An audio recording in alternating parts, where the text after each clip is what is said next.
The Sun is the star at the center of the solar system.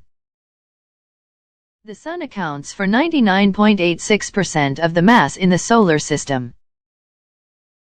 The Sun was born about 4.6 billion years ago. The scientists think the Sun and the rest of the solar system formed from a giant, rotating cloud of gas and dust known as the solar nebula.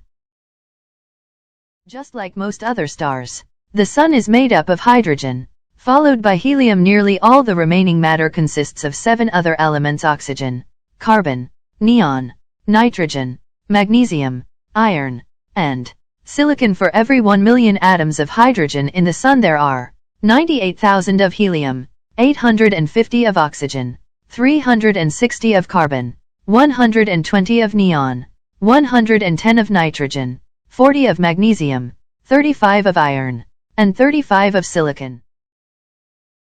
The surface of the Sun is about 10,000 degrees Fahrenheit, driven by nuclear reactions.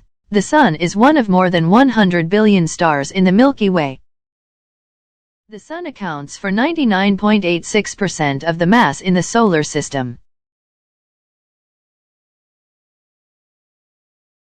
It holds 99% of the solar system's mass, and is roughly 109 times the diameter of the Earth. About 1 million Earths could fit inside the Sun. It orbits some 25,000 light-years from the galactic core, completing the revolution once every 250 million years or so. The distance between Earth and Sun changes because the Earth travels on an elliptical orbit path around the Sun. The distance between two ranges from 147 to 152 million kilometers. This distance between them is 1 astronomical unit. The atmosphere of Sun are divided into several zones and layers. The solar interior from the inside out is made up of the core, radiative zone, and the connective zone.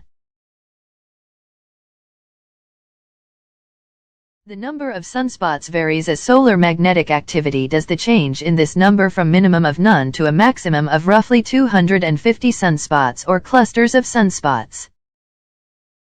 Sunspots are relatively cool, dark features on the Sun's surface that are often roughly circular. They emerged where dense bundles of magnetic field lined suns.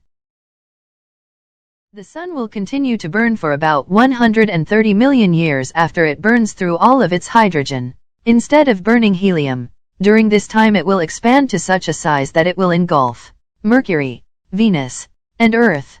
When it reaches this point it will have become a red giant star. Once the Sun has completed its red giant phase it will collapse. Its huge mass will be retained, but it will have a volume similar to that of Earth.